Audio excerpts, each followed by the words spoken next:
السلام علیکم ورحمۃ اللہ وبرکاتہ۔ پیارے محترم ساتھیوں، شیخ سعدی رحمۃ اللہ تعالیٰ علیہ، یقیناً آپ سب نے نام سن رکھا ہوگا۔ یہ اللہ تعالیٰ کے بہت ہی برگزیدہ، بہت ہی نیک اور بہت ہی علم والے انسان تھے۔ اللہ تعالیٰ نے ان کو بہت ساری صلاحیتوں سے نواز رکھا تھا۔ آپ ہمیشہ علم کی پیاس بجھانے کے لیے، علم کی تلاش میں بہت دور دور تک آپ نے سفر کیا۔ ایک مرتبہ آپ سفر کے لیے بغداد کی طرف روانہ تھے۔ اس وقت جہاز اور یہ ریل گاڑیاں اور گاڑیاں وغیرہ موٹر کاریں وغیرہ نہیں تھیں، تو لوگ زیادہ تر پیدل سفر کرتے تھے، یا جن کے پاس مال و زر ہوتا وہ گھوڑوں پہ یا اونٹوں پہ اور ہاتھیوں پہ سفر کیا کرتے تھے۔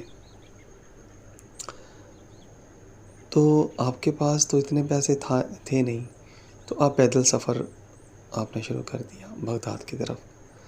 تو چلتے چلتے نا آپ کا جوتا ٹوٹ گیا اور جوتا گھس کر بالکل ختم ہو گیا، تو آپ نے پیدل سفر شروع کر دیا اور سفر جاری رکھا۔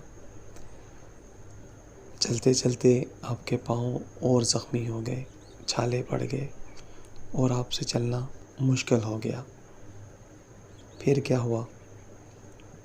آپ تھک کے بیٹھ گئے اور اللہ تعالیٰ سے گلہ کرنے لگے کہ یا اللہ تعالیٰ، اگر تم نے مجھے کچھ پیسے دیے ہوتے تو ان سے میں جوتا خرید لیتا اور وہ پہن کے اپنا سفر جاری رکھتا۔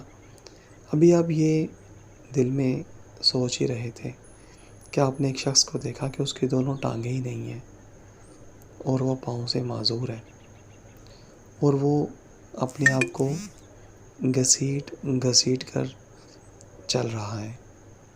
تو آپ نے اسی وقت اللہ سے توبہ کی، معافی مانگی اور اللہ کا شکر ادا کیا کہ اللہ کریم نے مجھے پاؤں تو دیے ہیں جن سے میں چل سکتا ہوں۔ تو پھر آپ نے ہمت پکڑی اور پیدل سفر پھر شروع فرما دیا۔ تو پیارے ساتھیوں، ہمارے پیارے نبی پاک صلی اللہ علیہ وآلہ وسلم کے بھی بہت سارے ایسے فرمانے علی شان ہیں جو ہمیں اس بات کی ترغیب دیتے ہیں کہ ہمیشہ آپ اوپر نہ دیکھیں بلکہ نیچے دیکھ کے اپنی زندگی کا سفر جاری رکھیں۔ اس طرح آپ مطمئن بھی رہیں گے، اطمینان بھی رہے گا، اور آپ اللہ تعالیٰ سے کسی حوالے سے بھی گلہ بھی نہیں کریں گے۔ اللہ تعالیٰ ہمیں سمجھنے کی اور سمجھ کر عمل کرنے کی توفیق عطا فرمائے۔ آمین یا رب العالمین۔